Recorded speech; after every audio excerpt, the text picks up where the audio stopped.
If it keeps doing this, it's gonna end up in a hole in your backyard too. In my backyard? Yeah. Yeah, don't dig up that bed of daisies. There's so much weird shit in my backyard anyway that if I dug it up, I'm like, oh, a femur. Oh, you wouldn't. Yeah, you wouldn't notice this one still has the skin on it. You wouldn't notice my cut up wife in the backyard. JK. I have quite an expansive backyard. It's kind of hard to tell what's actually in there, and you know my neighbors. Oh gosh. Oh gosh. I had noisy neighbors once. Once. They only stayed next door for a day. one weekend. I asked nicely. Anyways, I have a basement and an 8mm camera. Ooh. Shoot. Okay, well, should we start this thing? Yeah, we're good to go. Let's start this thing. The people and products mentioned in this video are not endorsed in any way. Oh, club repetitive. Oh yeah, keep dancing. We'll get you. Have fun. Illuminati 666. Welcome to Whiskey and a Mic, episode what, 2? It's 2 now, Oh yes. gosh, wow. It's like 2 episodes ago was like episode 0. It's crazy. It's nuts. Gosh, like math. Like integers and shit. Man. Yeah, I feel a little Jewish, like figuring out just how much. I'm sorry, wow. What? I just took it straight to race. It's because we're talking about pop culture. I've got to take it straight to race. That's true. Yeah. Anyways, so Even race is popular. Oh, it's the most popular. Yo, what up, my N-word? And then they're like, oh, you what? You can't say that word. You cracker. The whitest way possible. I know. You cracker. Speaking of the whitest possible, so we're drinking some seriously It took me a white. bit. We're drinking some serious white trash whiskey here tonight. What do we got? Jim Beam in plastic. I specifically picked out the bottle with the plastic too. I was like, I want the crappiest bottle of whiskey you've got. And they said, oh, okay, how about Jim Beam? Yeah, sure. I got this one or this one? No, the other one. That one's in plastic. I think they might have mistaken this as furniture polish. I'm not quite sure. It looks like a furniture polish bottle. Kind of smells like it does too. It smell like pine? Yeah. I'm half expecting like that black lady to come out. That's the Power Pines out, baby. Or Mr. Clean, like some creepy bald dude. Should we test this? Yeah. Who do we toast to? I think we should toast to the beautiful lady that has championed this fine whiskey on TV all over. What's her name? Mila Kunis. Oh, Bay. Meg from Family Guy. Oh man. Oh, Peter. That is just nasty. I think Gope tastes better than this. Yeah.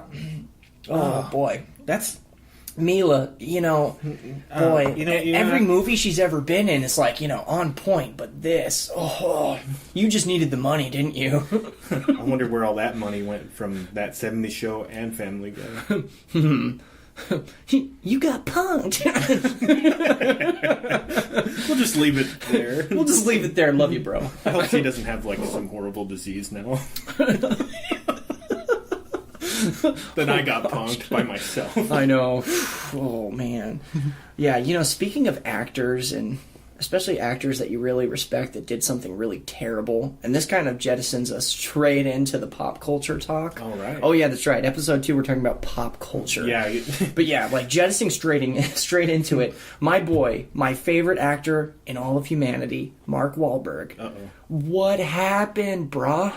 Why? Bruh, why did you do that god-awful movie, Transformers? Why?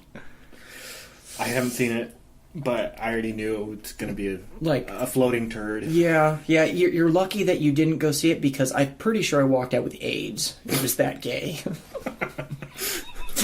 Damn.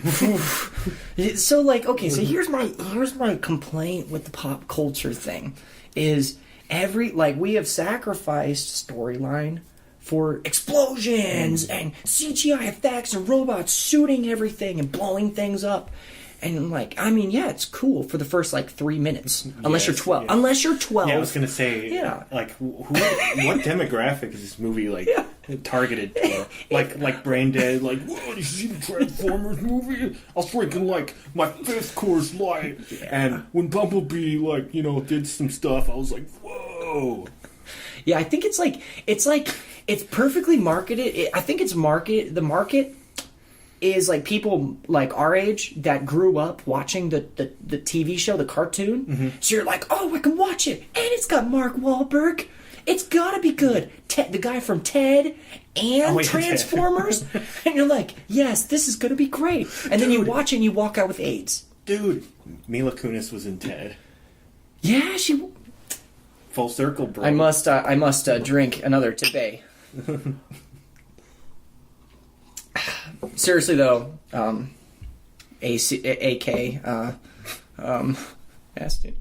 Kutcher. AK. Yeah, AK. Not trying to be disrespectful, but Mila Kunis. Good on you, sir. We salute you. Invisible glass. Invisible glass, chink. Because I don't want to take another drink yet. Yeah, I know. Yeah, it's pretty rough. Yeah, I thought you said it was fuller and smoother. No. Of what? Of what? Ooh. Like, yeah, I'm pretty sure actually this would probably do less damage to your internal organs if you just drank, gasoline while smoking. I don't know. I think I've seen that alcohol hack video where you're like, hacks you could do with alcohol, and the first thing they did was dump, like, Jack Daniels into the toilet. That's great. Like, yes. Ooh, Jack Daniels, man. Ooh, that stuff just turns my stomach like nobody's business. Now, speaking of Mark Wahlberg and that Transformers movie, air quotes, that movie. I think I remember I was trying to find a movie at the local store, and they had like 4 end caps with the Transformers movie. And they didn't have the one I wanted. Oh, I'm sorry. I don't even remember what it was anymore because I still haven't found it. Yeah. Ooh, I'm sorry. Yeah. It might have been Nightcrawler. Oh man. You know what? Yeah. You know what's wrong with the world is white privilege. Sorry. Sorry. I was listening to some Lil Wayne come in. Yeah. Indeed. Lil Wayne. Yeah. But dude, actually... He's the best guitar player of all time. Did you know that? Real? No. Are you serious or you're not serious? I can't tell sometimes. Super sarcasm. Ooh, I fell into it.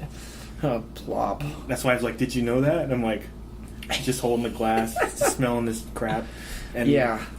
It kind of messes with your thinking processes. Ooh. Kind of like pop culture. Ooh, just like pop culture. Another thing besides race and Mark Wahlberg is that... timer, come on. Oh yeah, we're having timer issues. Yeah, never buy HP. Yeah. HP. It's like the Miata of like computers. Ooh.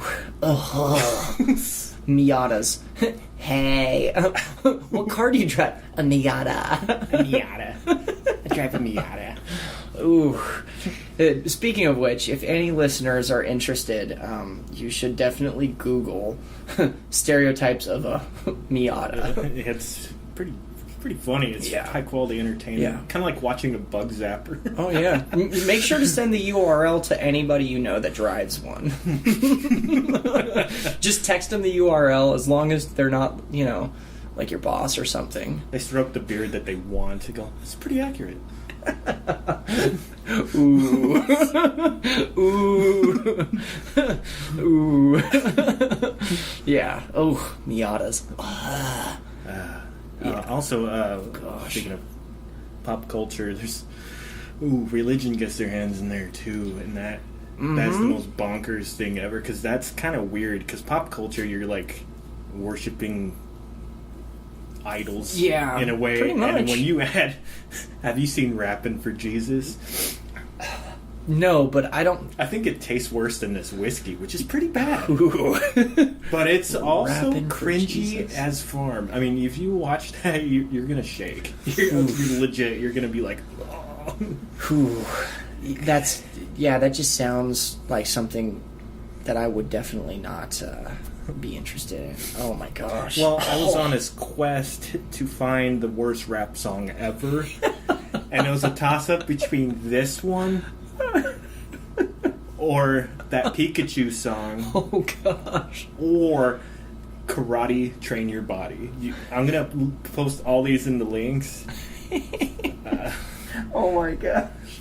Yeah, in fact, maybe we should make it like a competition or something. Like, shoot us if we get like even one comment, it'll be like necessary. But if anybody does happen to listen to this, put a comment of the worst rap song that you know, and we'll feature your comment on the funniest one on a podcast episode. Yeah, and whoever gets I don't know, like whoever says the same one the most is obviously the winner, because that's how pop culture works, because majority rules. Yeah, democracy.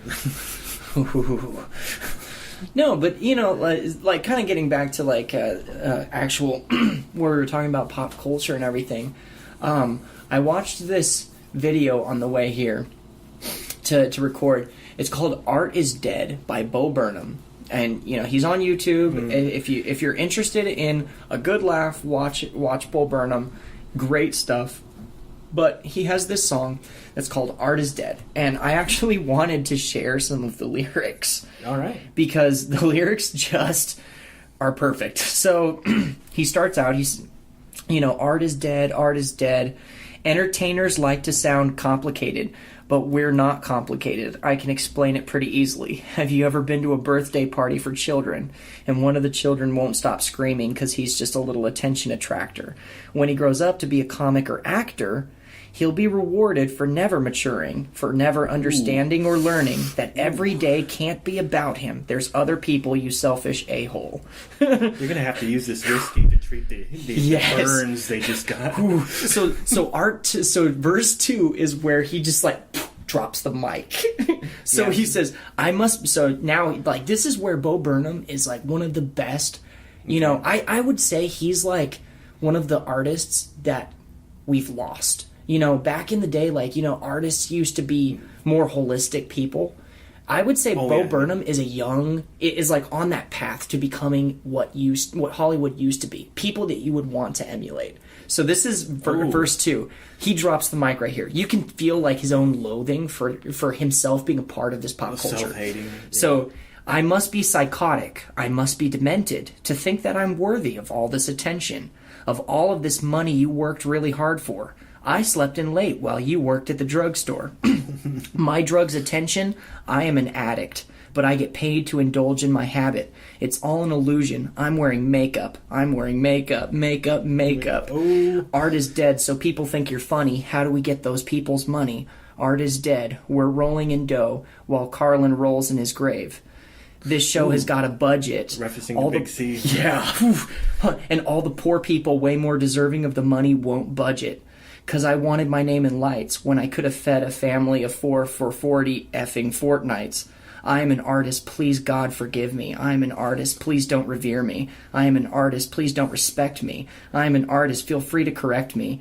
I am a self-centered artist, a self-obsessed artist. I am an artist, but I'm just a kid. And maybe I'll grow out of it. Ooh. Like, Bo Burnham. He's like, he keeps pulling out mics from wherever and drops them. Like, the whole floor is just littered with mics. It's just littered with them. Like, I would say, like, if anybody is interested in getting back in touch with what Hollywood used to be, like, think back in the day when, like, Frank Sinatra was acting. Think of, like, all of the old actors when it was about storyline and drama, not about like CGI effects and like showing your sexuality. Yeah, he's on that path. Yeah. You know, shout out to my boy Bo. You know, hey, keep doing what you're doing. I hope he makes it without dipping into shock value. And you know what's funny is actually most of his stuff is shock value, but I think so. Like before I can see your face, but I think I'm ready to go. most of Bo Burnham's shock value humor comes from the fact that he's speaking truth where normally it's not. It's covered up. Yeah, it's kind of like taboo to actually say what you mean. Okay, you read my blog post this last week, right? Yeah. Like, legitimately, I actually wrote about this. It's funny that you brought that up. It was perfect. Is that, you know, because of and I was talking more about social media at the time. Oh, yeah. But, you know, I mean, it goes into everything. Pop culture is all of this stuff. It's all rolled into one. You know, we give up our own ability to think what we think and feel what we feel because it's not cool or not popular or whatever. And you know, there's anything you can watch. For people that are more masculine or whatever, you can watch sports. People that are more feminine, you can go watch drama. If you're just interested in women, you can watch pornography. You know, there's literally anything. Yeah, you can do anything. Yeah, see anything you want to see. And it's like, when you do that, it's like having frosting all the time.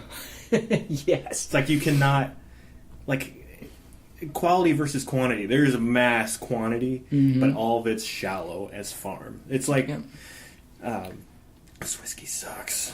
Yeah, kind of like messes with everything. So instead of having once in a while a really good actor that everyone or artist or whatever that you like, all you have is 5,000 artists emulating the same thing because that's what the people want, and then you'll forget about them in 5 years. Yep, you'll never remember. Remember. Which I've written about this extensively. In most of my writing on my blog so far, I've covered this exact thing. Is when some tragedy happens in the Philippines. Oh yeah. And everybody gets on their social media or take the bombing in France. Terrible, condolences, but everybody is so fake about it. They're like, "Oh, I stand with France."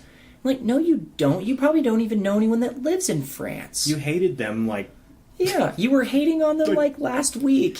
Stop. You don't say you stand with France. Now, it's perfectly fine. I think it's good to be empathetic and be like, wow, that would really suck if it happened to me. Yeah. Or my people or someone I knew. But unless you actually know someone, just be like, wow, yeah, that's terrible. Let me know if I can actually do something. But don't change your profile picture to a French flag and post your little "I stand with France in this difficult." You don't stand with anything. What does your word mean? Yeah, and when you do that, you could stand for France. You could be like, I want to help them. Mm-hmm. But you don't have to brag about it.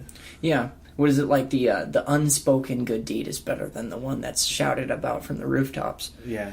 Which, I mean, Jesus talks about that. I know that you're not Christian, but Jesus does actually talk about that in the Gospels. He talks about and when you pray, don't stand in front of the synagogues and pray so everyone can hear you. Go into your room, shut the door so no one can see you, and pray to your Father in secret, so He can see the things that are done in secret, and He'll glorify you for that. I think it was Epicurus, the philosopher that I was quoting, which it's like a rule.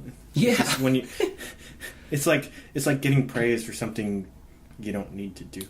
Yeah. Yeah. You don't need to. Yeah. Of course. I mean, it's one thing if you're a philanthropist, somebody that actually is one of the bleeding hearts of the world. That's oh, I see this need. And I'm going to actually get off the couch, get off my Facebook account, and actually go to the Philippines, go to France, and actually help. Yeah, we covered that in episode 0. Yeah. Yeah, we're go do it. Yeah, go help them. And the way the world works, especially over here, it makes it hard to even do that. Oh, yeah. But, yeah, I understand. They want to, but when you see cars with the little symbols on them, like, oh, I support this. I'm like, No, you don't. Yeah, it's like You're bragging. Yeah, you know, like even you know, charities. You know, I kind of, you know, and maybe I'm a little bit more on like conspiracy theory side of this, but like, you know, you take a charity, and you know, I could be way off base here, so you know, don't take my word for it. But you know, when I see a charity and they're like, "Give us money, we're going to help the poor people in Africa," how do you know that that money is going there? And before you really don't. Yeah, and because what does everybody say to answer that question? Well, the government makes sure. Okay, yeah, because the government's really Yeah, they're that really good at trustworthy. handling money too. Yeah, yeah, it's probably going to, you know, like the people that are on welfare next door to you. Like, it's probably not going to Africa. You know? Right. Here's the thought that I was logically thinking, which is bad this time. I saw your cringe from the Jim Beam. Ooh, It's pretty rough. oh, Mila, what happened? What happened, babe? When you see a commercial for the charity, who's paying for that commercial in the first place? Weird. Like The charitable donor. Donate whatever now and get a free T-shirt. Who's paying for that T-shirt? Yeah. Okay, yeah. It doesn't just come out of thin air. Right. Someone's got to pay for it. Yeah, so it's just... That's an interesting thought. Like, you donate money. Have you seen the Scanner Darkly? No. Oh God, this ties into that really well.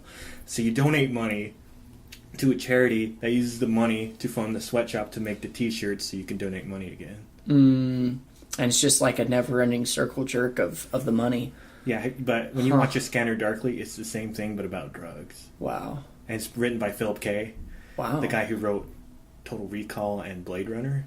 The guy's a boss. But spoiler alert for Scanner Darkly if you don't want to listen to it. It's drug addicts go to the rehab center, and that drug makes them kind of like lobotomized, you know. And they give them jobs, and the jobs is to harvest the drugs used to make them addicted, to get people in there to make more money. Wow. That's the same idea I have with Yep. Western's charity. Mm-hmm. Yeah. Go there. And they pull on your heartstrings real good. When you see those yeah. ASPCA, Oh, yeah. the dogs are like crying. Yeah. Save a poor animal. And they have somebody, you know, they always look sad or whatever. They have like crappy, like depressing music in the background. Yeah. They have like washed up actresses that need money. Like, Ooh. like trying to sell that. Oof. How do you sleep at night? Yeah. But I don't Like, oh, I'm going to donate understand. because X is promoting this. And like you almost wonder, like, you know, along that, like, you know, kind of like conspiracy, whatever. Like, do the rich people that actually pour in like millions of dollars, you know, into these sort of things, are they doing that to get that money funneled back to them without, because it's, you know, it's massive tax write-offs and things like that. Like, you know, so say for instance, it's like a way to launder money. Yeah, say you had like a charity, and like, you know, you reach out to all the rich people and you say, hey, we buy off the federal government to like not look into our books all that high or whatever, and we use that money to pay off the government from the poor people. So when you pour like $5 million into our charity, you get you know the tax write-offs, all the benefits from the government, and we funnel the money right back to you with a small slice for us. Yeah. You know, like, I mean, you know, you wonder, like, how much oversight could possibly be over a charity, because the government, I mean, let's face it, you can't trust them. Here's an example of that, and there's a lot of conspiracy theories about this. Oh, yeah. I'm not saying there isn't. I'm not saying there is, but the Gates Foundation, Bill Gates, buying vaccinations for India for polio. Yeah, they vaccinated, like, there's still cases of it, but they pretty much eradicated. So there's a measurable effect to what they've done. Yeah. So that way you can be like sure of what they've actually. I've never been to money. India. Yeah, and even there, it's like, well, you can fake facts. Mm-hmm. I mean, look at our. I'm not. If he really did system. it, like, props, dude. But the way things work where I'm from, that's like hard to tell what's actually real and what's not. Mm-hmm. Straight up. Yeah. So No, yeah, I totally get what you're saying there. Yeah, the I'll say the government in whole, like, it just can't be trusted. And so charities, and like, you know, it's very popular, it's very trendy to virtue signal that you help the poor. Yeah. You're tooting your own little horn when you do that. Yeah. I donated to like some firefighters that were like blocking the street. And the reason why I put their sticker on the dashboard, stuck it on my car, I put it on my dashboard. Now it's all sun faded and looks dumb. But it says I donated. The reason why I put that there is so they don't bother me again. Oh, yeah. Because that was annoying. Just stopping people on the street asking for money. Wow. It's just when... Like, when is that legal? It's crazy. You know, I think they might have had a permit for it. Wow.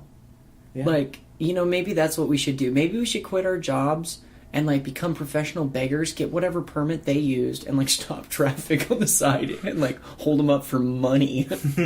Basically, I don't want to get run over.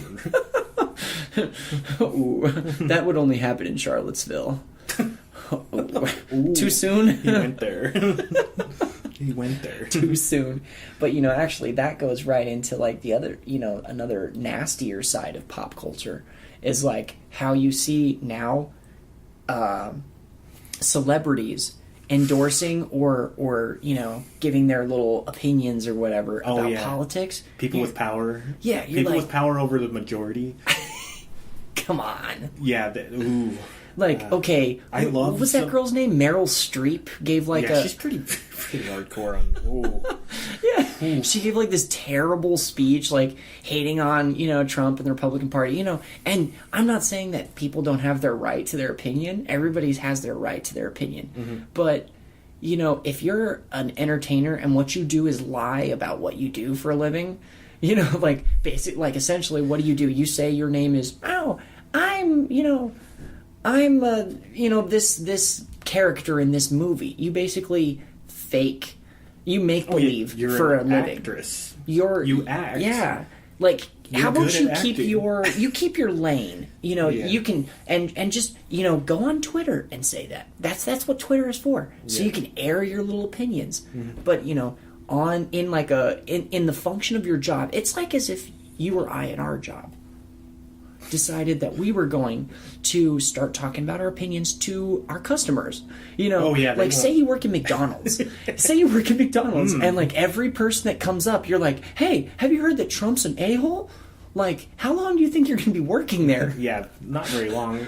And then when you like clock out, there's going to be a bunch of angry people waiting in the parking lot waiting to beat your ass. Especially if you're in a red state.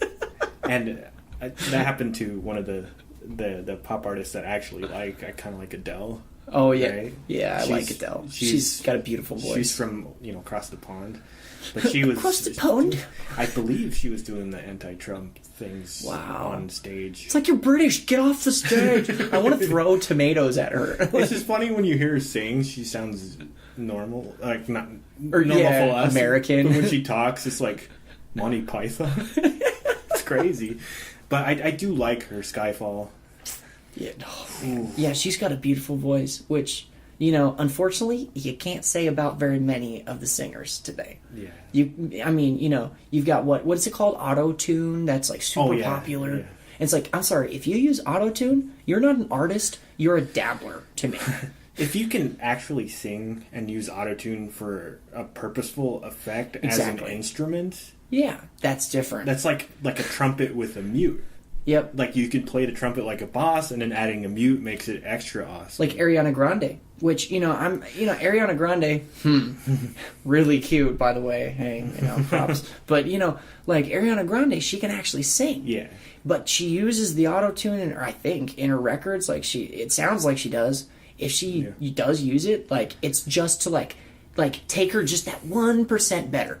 Mm-hmm. And that's where, like, okay, you're an artist. But now say another artist that's like, oh, yeah, I can't really sing, but I'm going to use auto-tune to sound like a boss.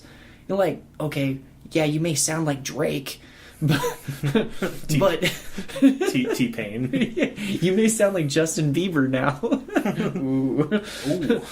You may, but you can't, you're not a singer. You can sing with auto-tune, but you're not a singer. If you can't sing, you can get a band still and make it work for you. Yeah. Because I like metal music. Have you heard those people sing? I love their singing. What are you talking about? It's not actually. It's they have a vocalist, yes, but a lot of it is not classified as singing. Huh. It's classified as they have certain terminologies. They like growls or Really? yeah. But some are able to scream on key. Wow. There's a band called Cattle Decapitation. I wonder how they came up with that name. I think they're like extremist vegans, but they're just nutsoid. Oh my gosh. But yeah, probably no one who's listening to this knows who the hell they are. It's awesome though. Okay, so decapitated cows. Yeah, camel. Cattle Decapitation is the band's name. Huh. Like, yeah, like if you can actually sing or whatever, I mean, then yeah, use autotune to take yourself just that 1% better. Yeah. To like just polish it. But if it's all polish and no skill, you're not a singer. Here, check this out. Okay, this band Volbeat, they've been around for quite a while. They're from Denmark, Danish. I think they're Danish. The guy, his English is really weird. Huh. But when he sings, you could tell. You're like, oh yeah, he can really sing and belt out tunes. But in his recorded music, he still has that weird effect. Huh. That he uses. And another thing with this band is that no one heard of them till like their 4th album in the States. Hey. And they thought it was new. Wow. So they stayed underground for a while. Yeah, and then as soon as they started coming to the States and getting their music in the States recognized and popular, their sound changed into something I hate. Weird. I'm like, I bought their new album. I'm like, yes, new Volbeat. It's like thrash metal mixed with Elvis. It was freaking awesome. And now it sounds like just heavy country. Yeah. I'm like, boo. That's pop culture for you. Take something beautiful and make it, dookie. Like listen to like bands like Stained or Papa Roach. The popular radio rock artists now.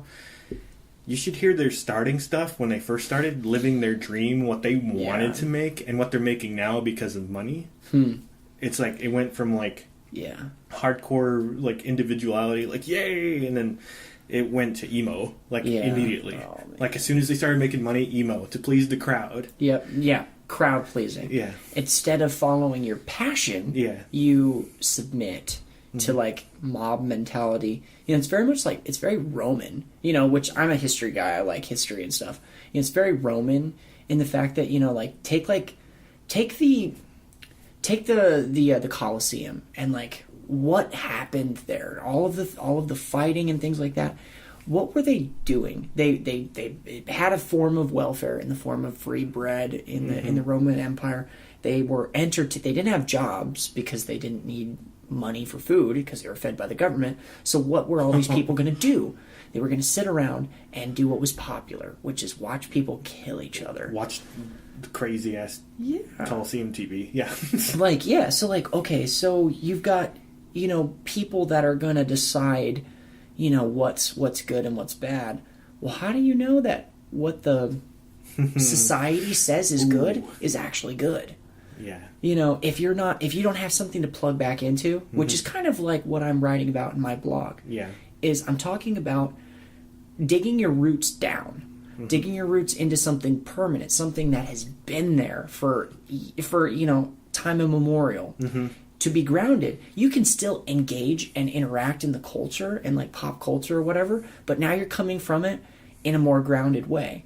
So like if you know where you're coming from, as a for instance, I'm of Germanic descent. Oh, me too. So like when I reach my roots down, I understand that world and I'm learning more about it and I'm trying to become more knowledgeable about it. You got it grounds me. Your ancestral your ancestral line. Yeah, because you have the characteristics of them. Also, the way your memory and brain works is from that. Yeah, and that's actually some kind of evolution, really. Yeah, because all those changes made you. Boy. Red Ice Radio, they had Matthias Wagner on there, and he described it in such an amazing way. And he says every person that's alive today is the tip of a spear of a river of blood reaching back into history. And you can find the direction of that weapon from either end of the spear. So, that's amazing when you think about, how do we engage with our social media or with the pop culture in general? Well, you can look back to your ancestors because you're the tip. So Yes. you can't really, you just see the wide world. But you can look back at the other end of the spear and you can tell see where it what came from. direction Yeah. you're going to. It's an arrow. Yeah. You can tell which direction you're going. And that gives you a groundedness when you look at this pop culture and you're like, okay, well, the society is saying this is good. But my lineage, the people that have won battles, have been able to mate, won the rights of mating and things like that. They survived at some point in history. Their lineage is telling me this is not right, or this it is right. Now I can come through, not just with me, but with a river of blood behind me that is saying this is good or this is bad. Exactly. And now not even the world can conquer you. Yeah, because whatever society you're in tells you what's right or wrong. Yep. Anger is wrong, apparently. And that's debatable. Yeah, because I understand where they're coming from. But it's more like not talking about it at all. Yeah. I've seen How to Make a Murderer. Yeah. I do like shows that actually make you think about stuff. I know you haven't watched that show, Sons of Anarchy. I want to. But I want to. But they actually deal with some real stuff because they're outlaw bikers, they're gangsters or whatever. See, this is that makes a lot of sense because in my family, watching something like that is not socially acceptable. Yep. And I'm trying to change that because the show isn't real. Yeah. The show's not real. But, you take what they're talking about, the concept of violence. And, they have a great quote in the middle. It's in the first season, I think, where Jax, who's the main character, is reading a journal that his father wrote before he was killed.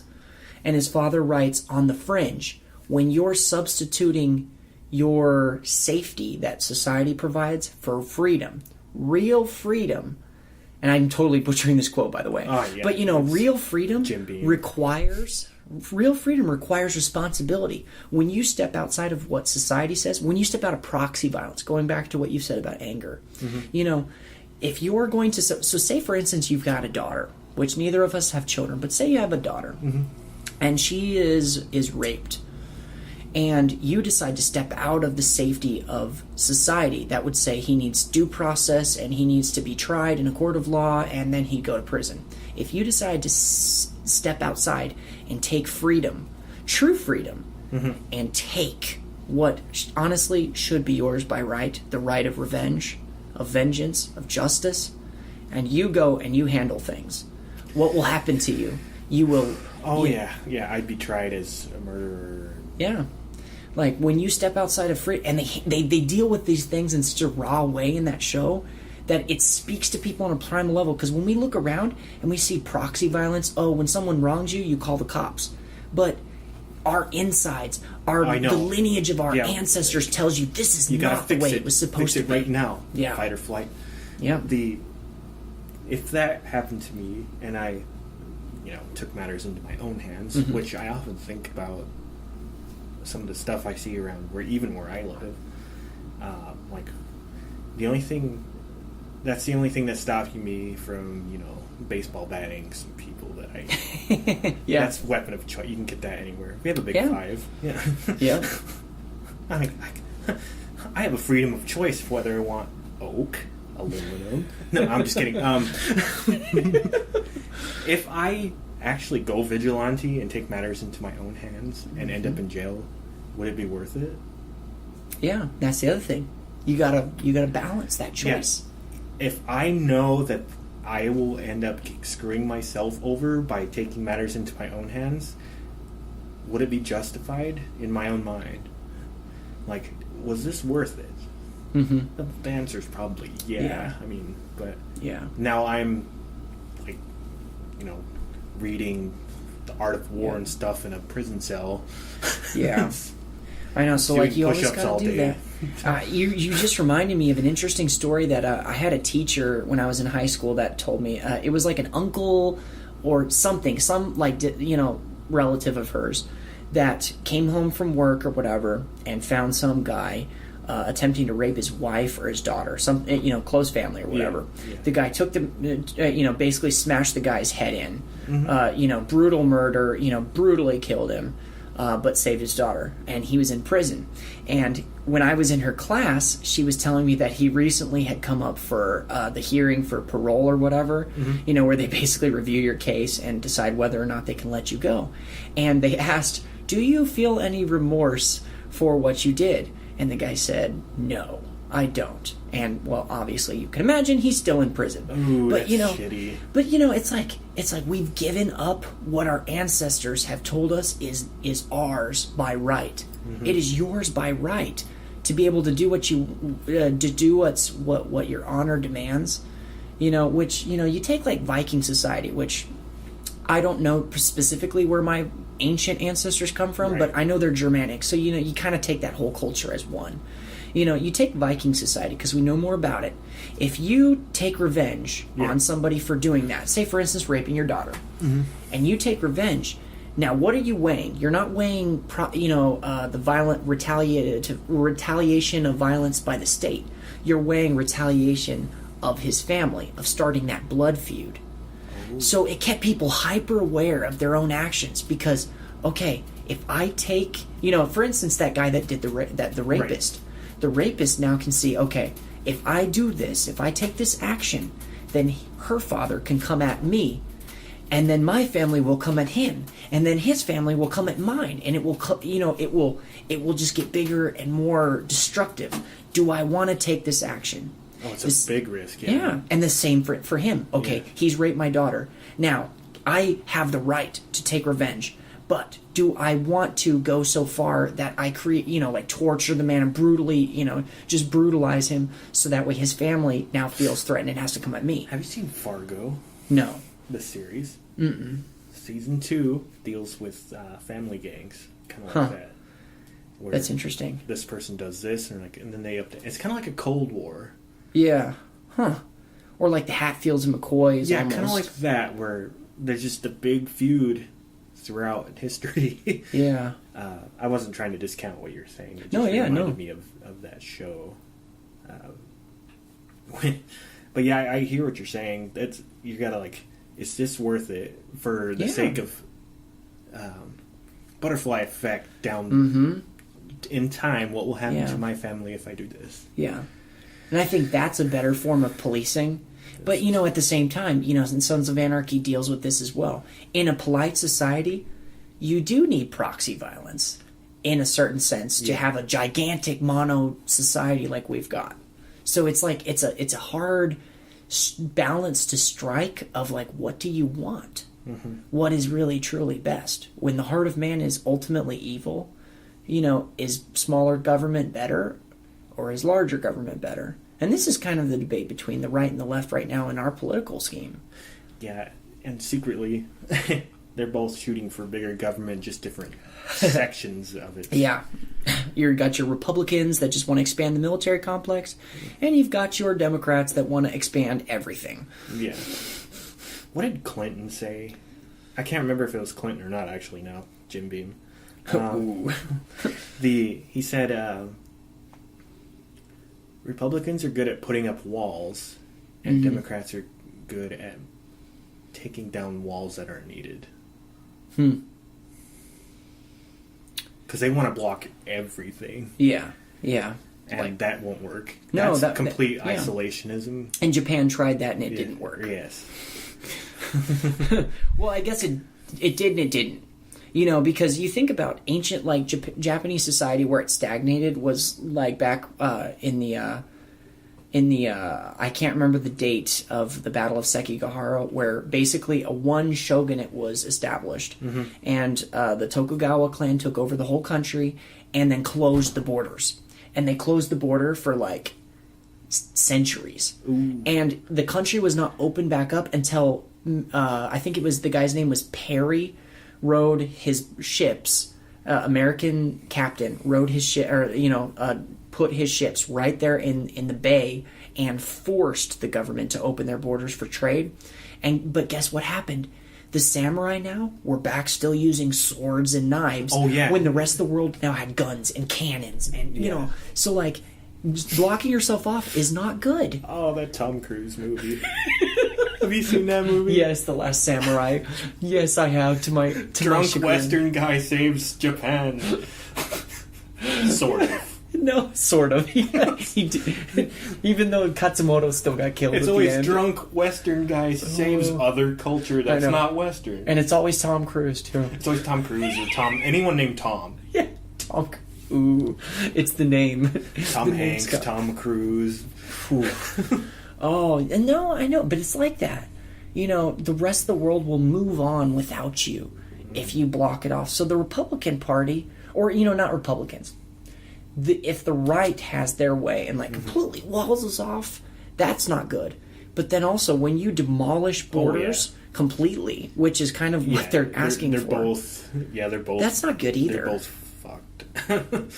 Yeah, both cannot work. And it's like, so where is the healthy balance? And unfortunately, when pop culture, like entertainers decide to stick their nose into that debate, it's like, you should air that on your social media. Because they're benefiting not what your helps job. them the best. Yeah. Oh, yeah. Because that's all they know. Yep, a bigger audience, more fame, more money. Because now more people can come to America if the left's idea, of no borders it prevails. Now all of these people flood into your country and become customers. It reminds me almost of this speech that Jack Donovan gave, where he was talking about a sports game that he saw. I think it was on television or whatever, and he saw all of these soccer teams. And all the players ran out onto the field with signs that said, "Say no to racism." But what he noticed, they were all different races, all different colors and everything like that. But they all were wearing Nike uniforms. And he's like, this is not real diversity. Right. When I say, and this is kind of, I guess, like, I think it's easy to say that you don't have an opinion. But like, okay, so here it is. Here's my opinion. I want diversity, but not diversity the way the left defines it, where we're all smushed together. You force diversity. Yep. I want diversity where you can go to one city and it will be nothing but one type of person. And you can travel there and experience that culture. Yes. But that you can say, oh, wow, that's the culture of these people. That's beautiful. And then move back to where you're from. True diversity requires separation, not a not a smushing together. Because I think they did I think this was on another Red Ice Radio podcast. I know I've already kind of talked about them, but they were talking about somebody on their podcast, I guess, was talking about an experiment that was done with bees, where they released all these bees of different species in this gigantic room, and what they found was that all of the bees of the same species congregated together, even when released in a big group.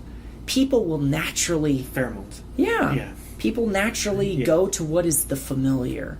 And it's like forcing people, like, for instance, like, take that tiny town in Italy that was forced to, it's like a town of like 80 people or whatever that was forced to accept like 100, like a couple hundred or something like that of Arab migrants.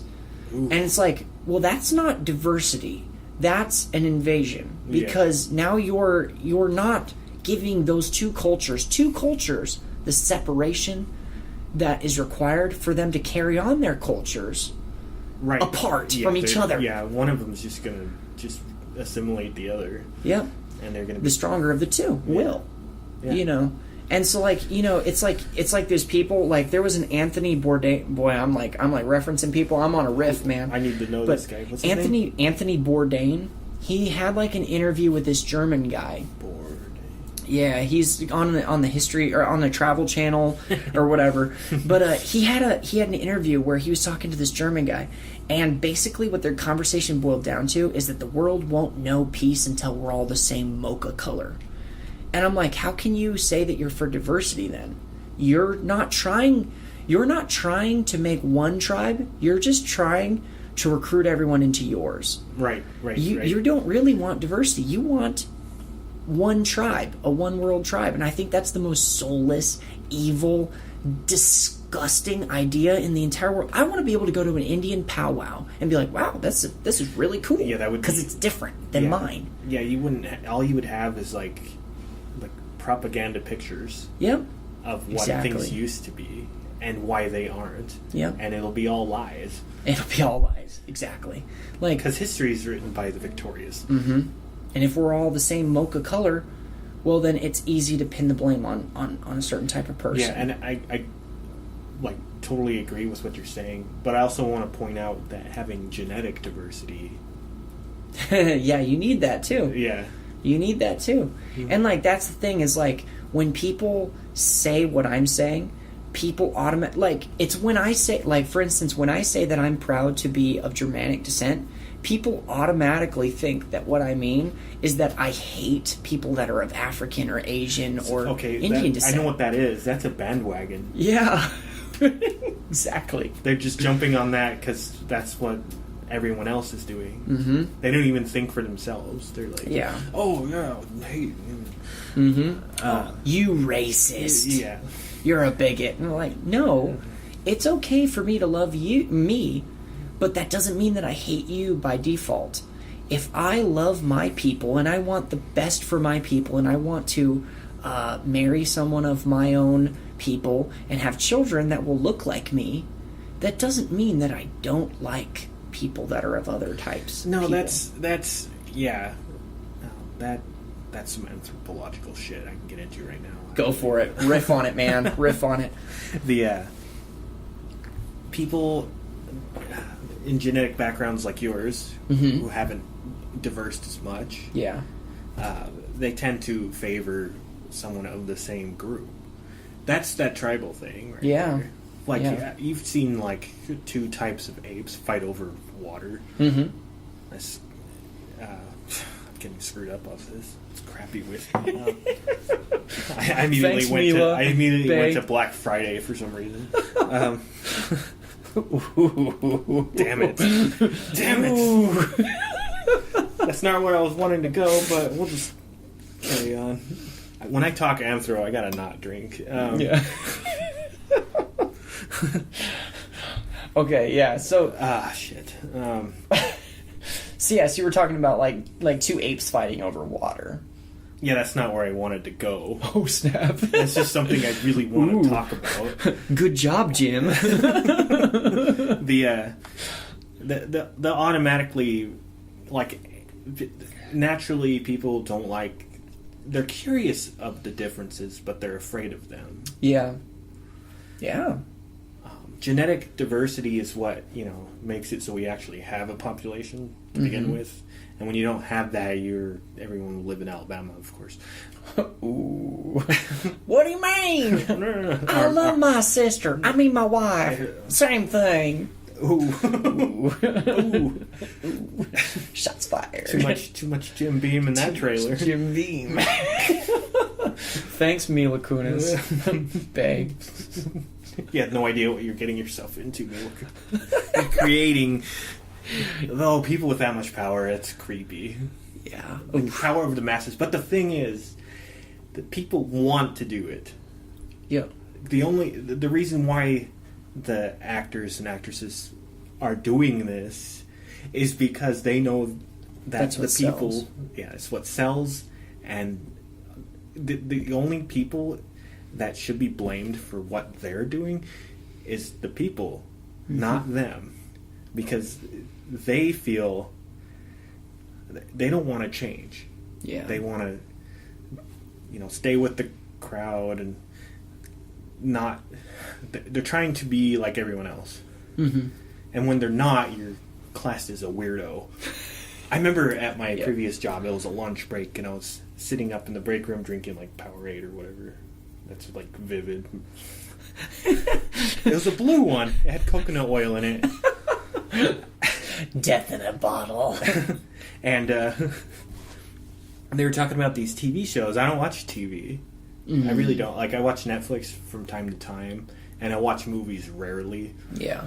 But they were talking about TV, and I don't watch TV. And she's like, what? She was so, like, what do you mean you don't watch TV? she was all weird and curious. She's like, I want to study you. And I'm like... I was like, all right. Study you like you're like... Where's the stretcher? Let's go. But still, I was like, yeah, go for it. I was like, I don't watch TV. I don't know what's going on in the realm of TV. Because I was getting into, like, these weird-ass vinyl records and books. And, because what I want to be popular is, like, obscure things, which I don't want anyone else to do that. And I get, like, really pissed if someone knows the same music as I do. Oh, yeah. Like, you can't know them. You can't know them. Only I can know them. And then I don't want to share. Yeah. Because I don't want it to become, like... Yeah. So... You don't want to contribute to the debasement of the music you love. Yeah. It's like Stevie T. He was doing, like, how to make a black metal song. And black metal is, like, hardly ever heard of unless it's on the news about burning something. Like a cross? Which all of them get that bad stereotype. Oh, I know. Like an actual church. Oh, yeah. Anyway. With a pack of Jews inside, right? They don't. I don't think they care who's inside. Oh, okay. Anyone who's like Jews, Christian, black people, yeah. They don't care. Like, if you're in a church, you're on fire. You deserve to be on Stevie fire. T's like making fun of him. He came up with the funny name, and he looked on his online sale, and he's like, "I sold 10 albums. I'm a sellout." And like I knew a lot of music. You know, I knew like Blue Oyster Cult, Slayer, all these groups, these artists. And then Guitar Hero came out.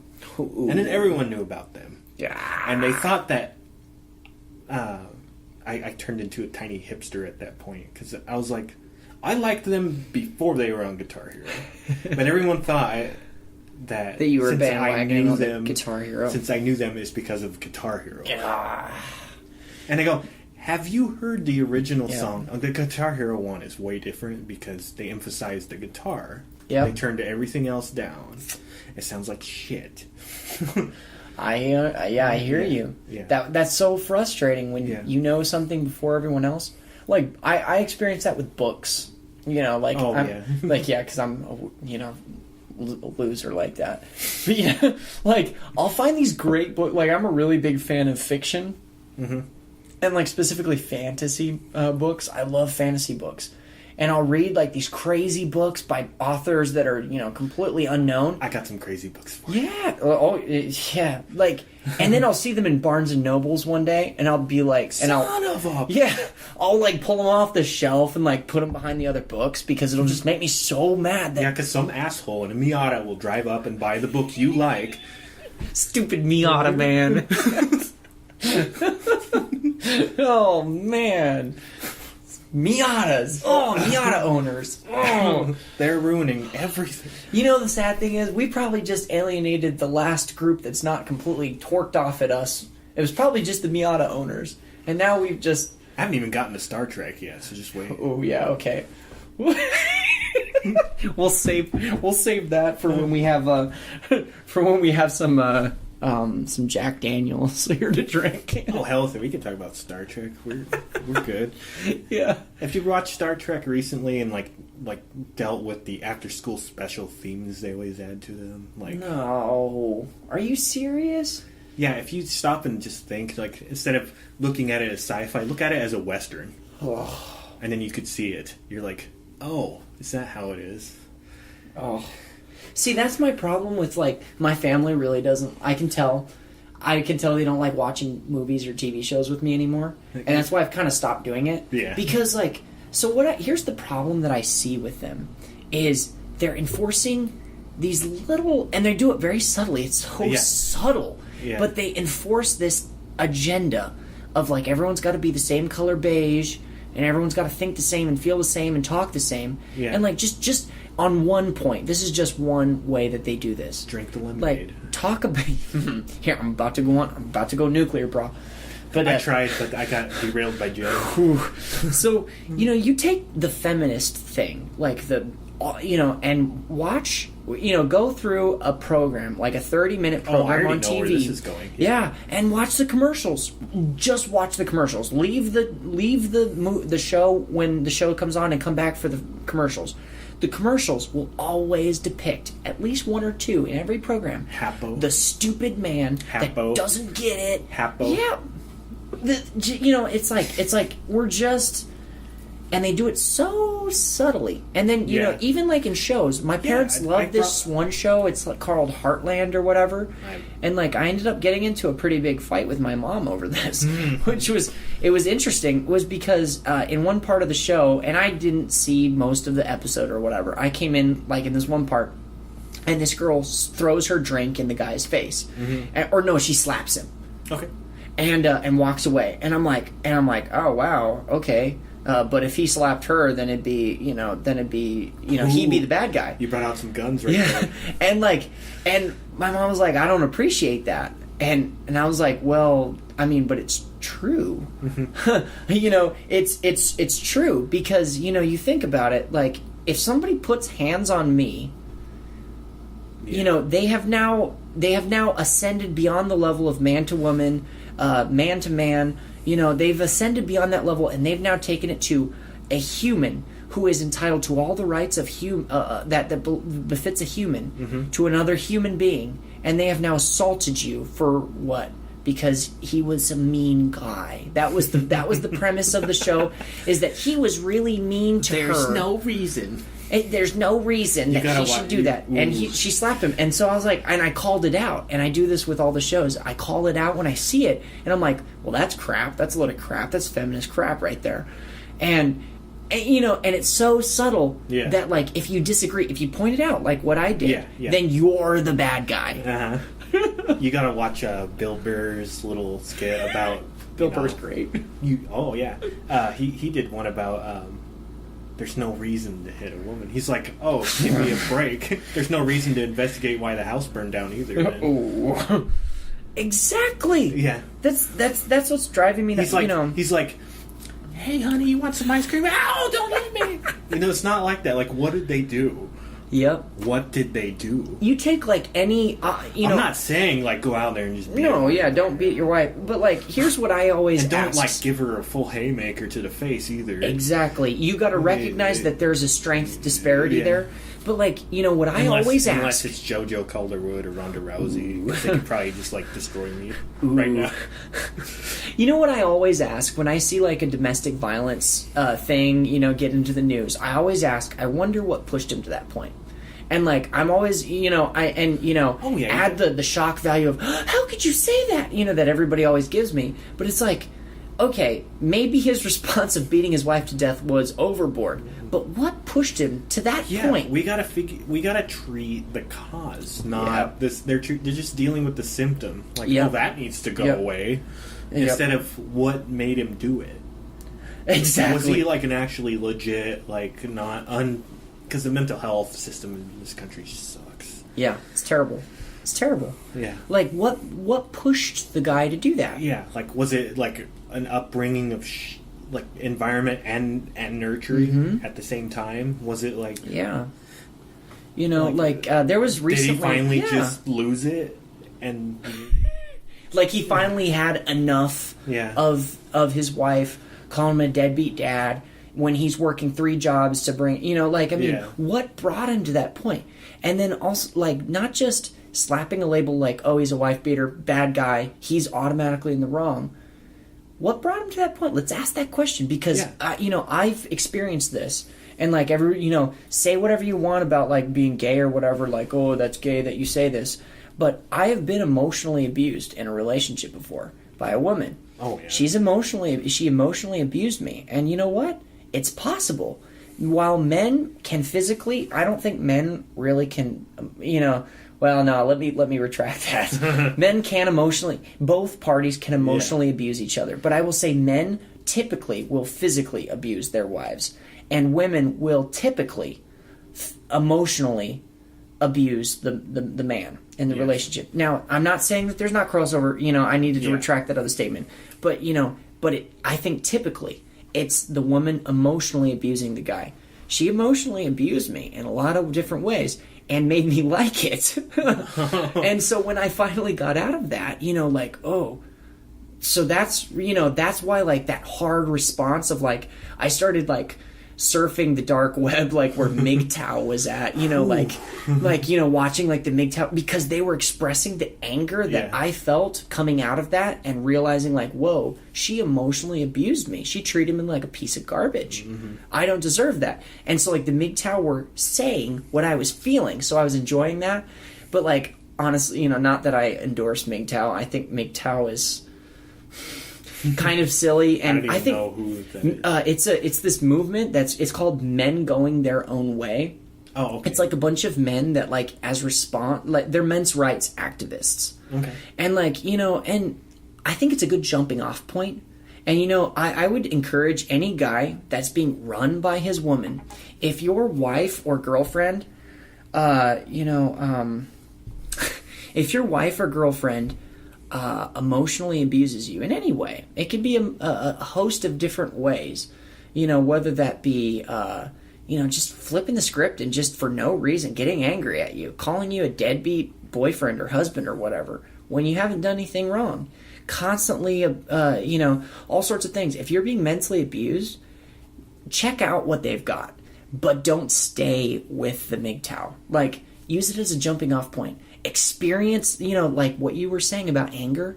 Experience it. It's a human emotion. Yeah. We were given the ability to feel rage. Experience it.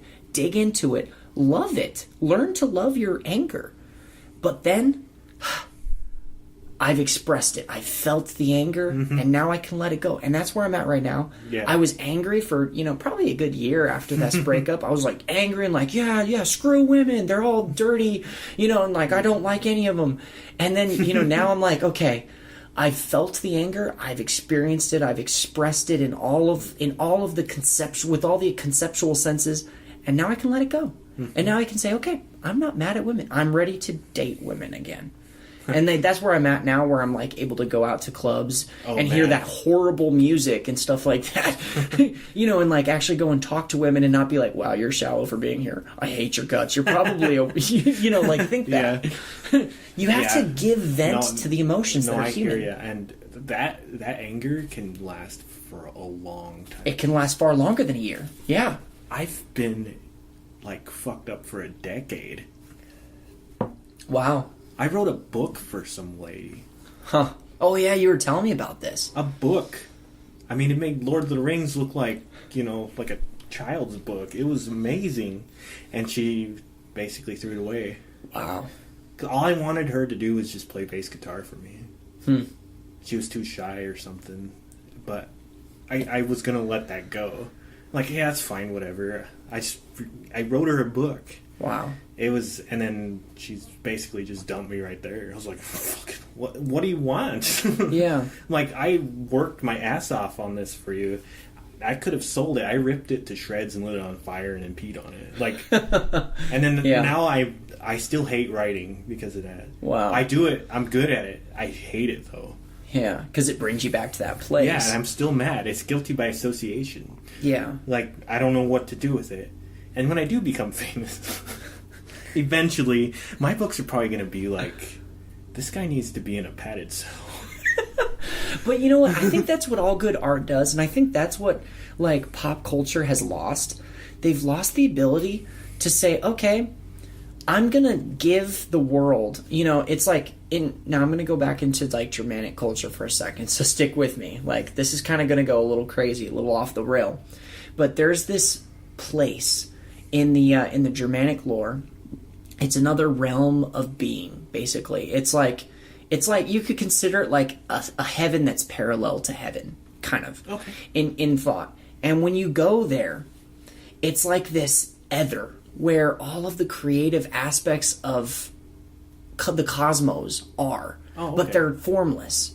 And when an artist creates true art, not like this garbage like Transformers, but true art that makes someone feel something, visceral emotion, they reach into that realm. And they take one of these formless concepts and they bring it down and they give it form through writing, through video, through music. You know, they give it the form that allows it to be expressed.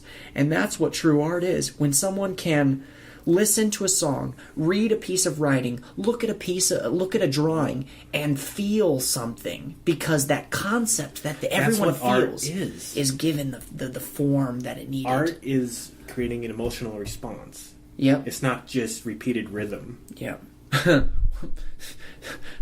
Tell that to Hollywood. Explosion, explosion, swearing, explosion, nudity. Yeah, like that's not art. Like, you know, people... Now, I totally get where, you know, there are some arts or some artists that use, like, for instance, nudity to, like, express, you know, maybe something visceral in the realm of, you know, humanity. But that's different than, like, when you watch, like, a Hollywood blockbuster and you see, TNA, you know... Yeah. It's shock value. Yeah, it's shock value. It's like, oh, yeah, well, yeah, that will probably make your audience horny, and that is an emotion, but that's a base emotion. That's not something that makes them feel, like, connected. Also, when you keep doing that, they lose the need for that anyway. They're like... Yeah. That's old, whatever. Which, that was the thing I wanted to tell, like, kind of bring up, like, you know, because it's kind of weird, so I figured I'd do it at the end, where fewer people are probably going to listen this far. But, you know, like, to get weird with it, like, let's take it to the realm of pornography. Like, what is pornography if not, like, the substitution of real relationships for a simulated one? Like, why put up, you know, I wrote this in my blog, why put up with all the crap that a woman will put you through when you can just log into Pornhub and watch a girl appear to enjoy, you know, everything. Yes. And it's like, you know, she's super into it and she's all looking, you know, and she's beautiful, she's got lots of surgery to, like, have everything looking just perfect. And it's like, well, why would you want to, you know, like, legitimately, I want to ask you this question. I want to hear your thoughts. Why would you put up with a real woman's crap when you can just be satisfied with pornography? An hour on Pornhub, and you really don't need women. Putting up with a woman's crap is real. Exactly. It's real. Drop the mic. Yeah, it's like I said, it's $300. I don't want to drop that mic. I'll drop a figurative mic. I'll drop the Jim Beam bottle. It won't break. It's plastic. Yeah. Thanks, Bila. Bay. But yeah, it is real. It's real. Putting up with a woman's crap is real. Yeah. And if you're weird enough, it could be hot. Yeah. Like, you know, what is it? I saw this stupid those ladies meme. in the porn act. Oh. They're getting paid to do that. Yep. They're getting paid to look like they're enjoying, like, taking in the pooper. And it's like, okay, well, yeah, but, okay, yeah, sure, it maybe will, you know, turn you on, but is it going to satisfy your need for a relationship? You know, for, like, communion with another person? All it does is make you want to watch more. Yeah. Because the more you watch it, the less you have the ability to go out there and find someone. Oh, yeah. Most of the time. Yep. I'm not saying... Yeah. Yeah, because there's exceptions to rules. Which this kind of almost goes into, like, another pop culture-y type of thing that I was going to, like, run by and see what you thought about it. I'll go for it. Have you ever heard of the NoFap movement? Yeah. No touchy. No touchy. Don't touch yourself. Yeah, so, like, for anybody that doesn't know what NoFap is where you say that you're not going to masturbate to porn for, you know, and you know, well, I don't think there's necessarily a date or a time frame, but you're just going to swear off masturbating. And, like, so, like, when I discovered what NoFap was, and I'd been doing it for a while, I'm terrible, but, you know, I've been trying to do it because, you know, I'm trying to, like, get away from these things. And what I noticed when I started getting into NoFap was, like, positive benefits.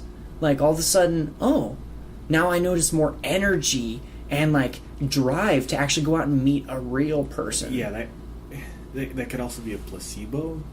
Yeah. I'm not saying that would actually work or not. But if the placebo works, now you're like, damn it. Yeah. Oh well. Yeah. Me and this whiskey are going home. I got some DVDs. Yeah. So it's like, you know, I mean, and I think the other problem with the pornography industry is like, you know, is like it makes people feel so isolated.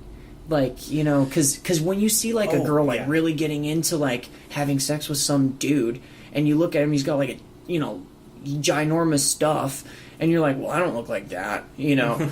And like, you know, I think everybody, you know, if they're honest, has like gotten on Google and been like, what's the average size? They and then you're like, oh, well, I'm only average. Oh, I want a bigger wang. Yeah. Like, so then you get massive insecurity too. Yeah. Which makes it even scarier. Another thing with porn is the more you watch it and the more you see these like built women. Yeah. And when you see real life women, you're like, you are terrible. Yeah, like you look like you're terrible. Like every every woman you see, you're in a hot tub with her for some reason. Like, yeah, it makes it hard to talk to because you built up expectations in your head of how things are supposed to go if that's all you experience. Yeah. Yeah. No, yeah. I know the biggest problem that I had when I was like overseas,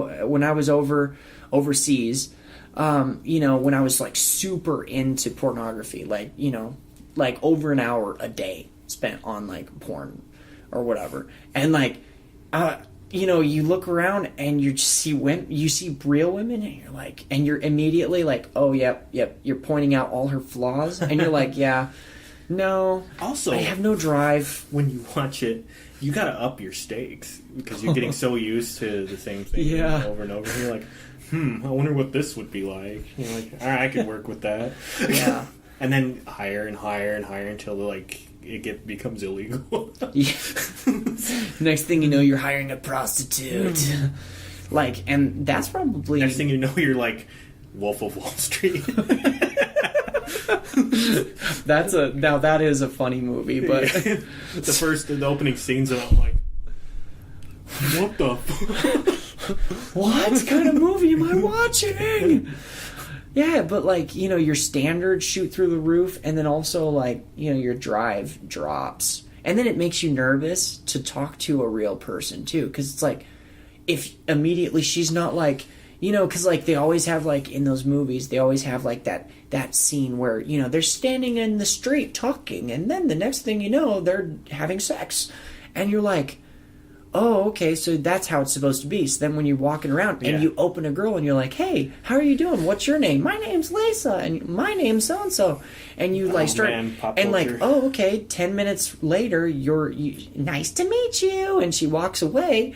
And she didn't, like, you know, have sex with you right there. You're like, oh, I did something I wrong. must suck. Yeah. It beats down your your confidence. Yeah, and that's another thing on pop culture is that the subliminal sex in there. Mm-hmm.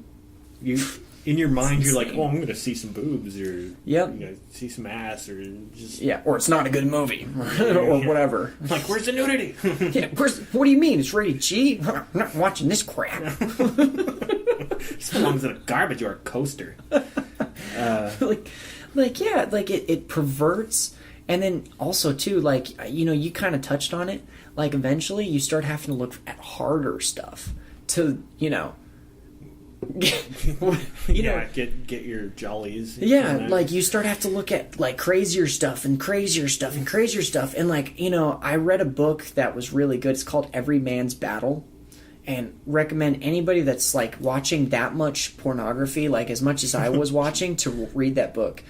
And it's called Every Man's Battle. I can't remember the author, but that book talks about one of the guys it's authored by two men, and one of the authors talks about when he was counseling a guy that was super addicted to pornography. The guy came in and said, hey, pastor, the guy's a pastor, he's like, I was watching pornography and all this lust and stuff like that. Well, it just turned gay. It just turned homosexual. Like he started like watching homosexual pornography. It's different. Yeah, and the guy's married and everything like that, and it's like, oh, well now, because you were constantly looking for harder and harder stuff, like more taboo, crazier stuff, like doing crazier things. Even against your own brain. Yeah. Yeah. So now all of a sudden, like, oh, now I'm attracted to gay porn. Well, it's like, that can happen. You know, like, so, you know, I might be trying to scare any listeners that were as you know, addicted to pornography as I was. Like, I think it is an addiction. But, you know, some people would refute that. They'd be anything like, right that gives you a dopamine response is addictive. Otherwise, we wouldn't be here. Yeah, so, okay. So, like, I think it's a true addiction. Sugar's addictive. It's a true addiction. Porn's addictive. Yeah. Whiskey's addictive. Podcasting's addictive. It's really fun. Don't encourage any competition. Hey, McDonald's wouldn't be shit without Burger King. Yeah. Ooh.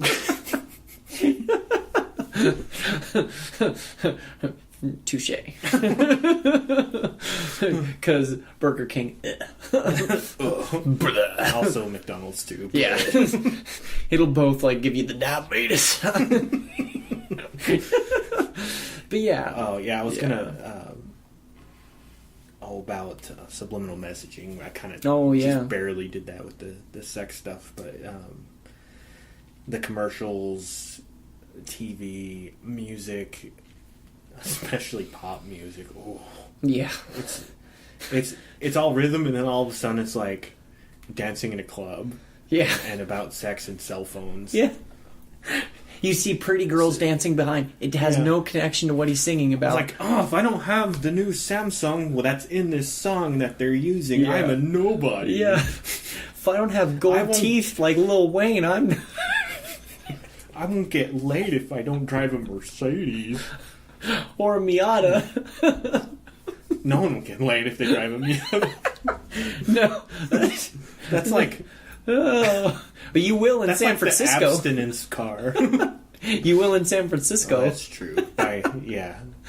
Oh, man. Oh, man, that would be like the shittiest shit ever if like you needed to rent a car and you had to go to LA or San Francisco and all they have is a Miata. You're like, fuck! Yeah.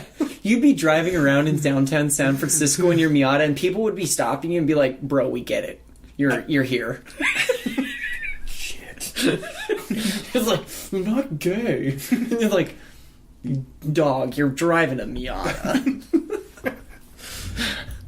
but yeah, no, but yeah, like like the subliminal messaging that's in all of our music and TV and movies.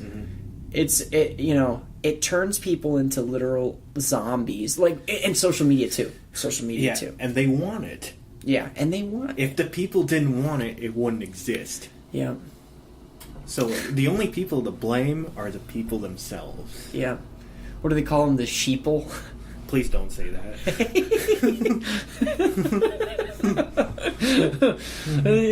But it's like, people everywhere want someone to tell them what's up. Like, you know, everybody is naturally a follower.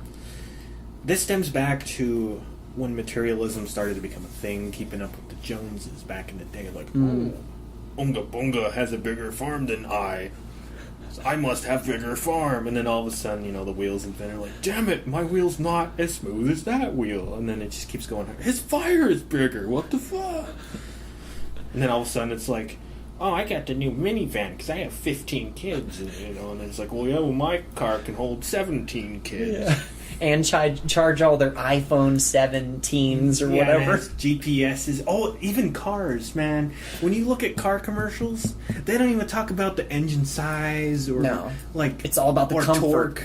It's all about like all the shit you can do with it. Yeah, the beautiful interior design. They're brand new Miata. They're advertising cars like they're like phones or prostitutes or Look how sleek it is. It's so sexy. And then they always show like some guy impressing some like super hot woman in the dopest black dress of all time. Yeah. He's like, and it plays like those Diamond commercial songs. Yeah. It's all sexy and like dramatic, and they're like, "Oh, if you don't drive the new blank, Insert car. the new German car." Down Yeah, I don't see any like all. It's funny because like all the cars from like overseas, the commercials are like all sexy, and then all cars in America, they're all like badassery. They're like, you get the new Chevy, and then like doing burnouts in like a library and shit. And then when you do you ever notice that? Yep. No. Oh, here's another one. This is really funny. I don't know why, but I've noticed like every commercial about constipation, it's about a black guy. I don't know why. And every commercial about white people needing to sleep, they work in an office. Like, you can't sleep at night. It's probably because you drank like 50 cups of coffee and you work in an office for some reason. Yeah. The number of racist jokes that just went through my head in the span of that last 30 seconds. Oh my gosh. But no, yeah, it's yeah, the messaging, the stereotyping, and then like there was, I don't think it was a car commercial. I think it was a cologne commercial. Oh shit! But they had like a cologne commercial for some whatever, and it was Matthew McConaughey sitting in a sports car, and Matthew McConaughey, like I think a lot of women would agree that he's like a really like traditionally good-looking actor or whatever. Like he's pretty popular because of his looks. And so he's sitting there and he's in the car, and the car is a really sexy car. It is a nice looking car. Yeah. And he's driving around, it's all good looking, but it's Lincoln. like, yeah, and it's like, okay, so basically what you're telling me as the consumer is that if I buy your product, I will drive a beautiful car, look like a beautiful person, and will attract women. And if I buy your clone, I'm gonna be like, I'll be Matthew McConaughey all the time. Yeah, I'll be Matthew McConaughey. And it's like, but that's not the reality. No. At the end of the day, like, and if young men are listening, especially after the whole like weird pornography conversation we just had, are still listening. You're still here. If you're still here listening to this, like, please take into account that it's not what you look like. It's not what you look like. It's not about how much money you make. Contrary to what the world will tell you, it's about your confidence. Like, are you a man that is you could be passionate about math, and you know what? Some woman out there is going to be like, whoa, this guy, loves math. And you can just display confidence. If you love math, I'll tell you what, if you love math, dress up, wear nice clothes, don't be a weirdo, go out to a club tonight. Go tonight. Don't listen to any excuses your mind comes up. Wear a nice shirt, nice pants, go to a club, and just talk to the first girl you meet. And when you start talking, start being like, "Oh, I love math because when I start studying stuff, it's like all of a sudden I'm connected to the universe and the cosmos makes sense. And when I do math, then I feel like I can put it all together." And you know what a woman is gonna say? Like, God forbid I say this and every female listener on, like all this, like, oh, this misogynist pig. But, men are traditionally attracted to attractive features and, like, childbearing abilities. What women are, generally attracted to are men that are on a purpose. If you love what you do, like, if you love math and you find the universe in math, express that. Find out how to express that to another human being. Yeah. And a woman out there will love you for it. So like, God forbid, Truth. now like all women like would be like, oh, this misogynist pig, it's all about looks and money, because they're super into pop culture. Talk about like misogynist pigs. It's like when video games. The women are. If you played the newest Tomb Raider, no, the whole game, there are no female bad guys. Of course there's not. You're a lady, right? You're really awesome looking because your proportions are correct. And all you're doing is just shooting up a bunch of dudes. Yeah. In the whole game. No female bad guys. And then they're like, when you buy like a new game and then it has like a female lead, she's always like wearing hardly anything. Yeah, never anything. Yeah. Buy a game about a dude. He's hardly wearing anything and he's buff as shit. Yeah. I can't get that buff ever in my life. Yeah, without doing steroids. Yeah, and I'm not even gonna try. Yeah. You could, what? You like your hair? Come on. You like that you... Anyways, I'm not going to go into the nasty side effects of steroids. And it's like, don't tell me that you're being objectified, because we are too, man. Like, abs. They like the abs. Yeah. They like the muscles. They're starting to say that traps are the new abs, like, you know, whatever, Well, like in the easy to fashion. make. In You like just the gotta fashion like world. shrug your shoulders all day with weights in your arms. That's like the easiest shit ever. Well, I guess I'm gold. Yeah. They're starting to say that. But yeah, like, you know, I mean, yeah, I think everybody is objectified by pop culture. And like, you know, we need to get away from this victim mentality of like, for sure. oh, we're the biggest victims because the media tells women that they need to look like this. Well, so do men. You know, and men need to stop being like, oh, well, the whole court system is against us. Yeah, it is, but, you know, there's things that women get the short end of the stick on, too. Stop the victim mentality. If you don't scratch the itch, it'll go away. I like it. But Yeah, just stop complaining. And just, you know, stop complaining and dig your roots in deep, like I was talking about. Find your roots. Find where the other end of the spear is pointing. And then drive your direction, understanding that you're the tip of the spear of your bloodline. Every link in the chain leads to you, and you are the one that's going to drive, you know, going to drive the spear home. Yeah.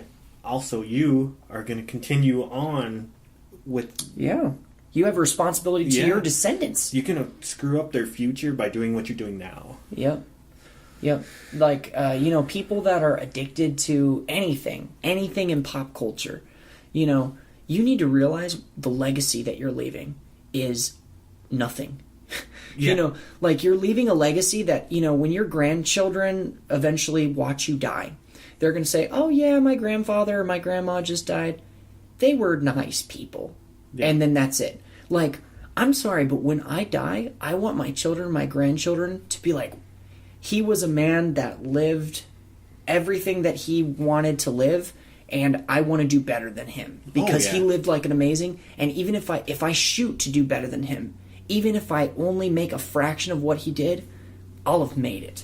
And that goes into a lot of what the real atheist people think of, is that you're only here once, so your main objective is to leave a world better than you found it.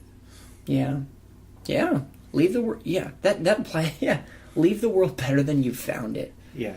Don't just live a mediocre life of, I got 300 likes on my profile picture on Facebook. Yeah. No. You know, go out, train, lift weights. That creates the foundation. I think everyone should work out baseline. It doesn't have to be in the gym. Workout should be a baseline. And then what you do is you build your legacy, your legend from there. Oh, yeah. You know, and that's what Operation Werewolf's all about, you know, is building a freaking legacy for yourself. Where, you know, when you die, you can say that you left your chain, your link on the chain of your ancestry was a strong link. And that, you know, should ever the world come to an end, like your link in the chain will be remembered as a strong one. You know, so like go out there and fail miserably, because there is no failure. There's only learning. Yeah, you eliminated a suspect. Yeah. Yeah, like, you know, maybe this podcast will fail utterly. I don't care. It doesn't cost anything to make. And we'll learn. It costs whiskey. Yeah, we're learning as we go. Like, yeah, I mean, anyone can tell that we don't script out anything. We literally just say whatever we're thinking. Yeah. And, you know, we go on these crazy rabbit trails and stuff, but guess what? You're expanding your speaking abilities. You're expanding your mindset. Yeah. I'm learning from you, and you're learning from me. Yeah. And we're both learning from the experience of putting content, hopefully valuable content that someone can find valuable out there, so someone else can maybe learn from us as well. Or maybe someday that we can learn from somebody that listens to this. You know, I mean, it can go both ways. Yeah, mirrors, you know. Go out and fail hard. but at least, But don't do anything like fucking retarded though. yeah, I mean, apply common sense. Yeah. Apply common sense, but go out there and do whatever you're trying to do, and realize that even if I fail, I failed by acting and not failed by I died by living. never starting. Yeah. When you're laying on your deathbed, do you want to be thinking, I would much rather be thinking, wow, I was stupid for trying that, rather than, wow, I'm dumb for never trying anything. Hashtag deep. Hashtag deep. Well, that is an hour and 35 minutes, my friend. Wow.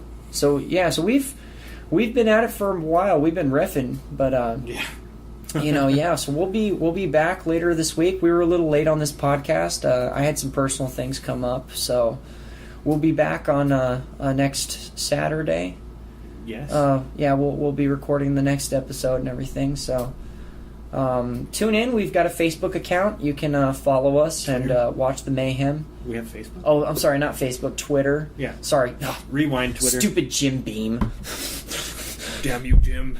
And this ain't bourbon. Come what on. is this? Come on, Mila. But, follow us on Twitter. Watch the mayhem, the triggering. If you can't get enough of Whiskey and a Mic, you can follow our Twitter account. And I try to post some stuff every now and then. Last week was kind of crazy, and I started getting sick and tired of watching all the crap that was on there, so I kind of didn't do much last week. Kind of sprinkled salt on everything. Yeah, I spread a lot of salt the week before, so...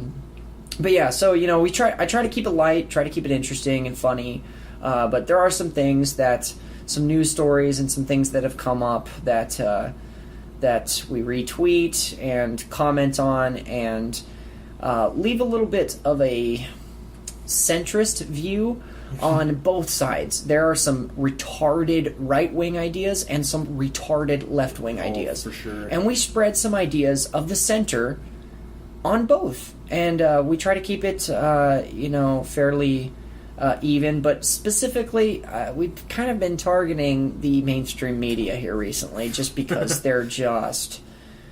Yeah. The lies. I'm subscribed to Fox News on my phone. I can't figure out how to unsubscribe to them. And, they keep sending me all these crazy updates to my phone. Donald Trump did this. And I can tell Donald Trump is going to be their new George Bush. Yeah. Yep. Their boy. So. Their boy. That's your boy right there. The Just like one. Hillary Clinton is CNN's girl. How did it get to those two? Oh, yeah. Yeah. Well, Yeah, pop I think culture. there was an email. I think there was an email trail somewhere, but that got shredded. They both probably have really gross email accounts. Ooh. Anyways, so tune in on our next episode. And for now, so we were drinking Jim Beam, right? Right. And Yeah. we have no idea what we're going to talk about next, so we'll probably roll some dice and we'll figure it out as we go. That's kind of how it goes anyway. So. That's Whiskey and a Mic for you. Hashtag deep. Hashtag deep, I love it. I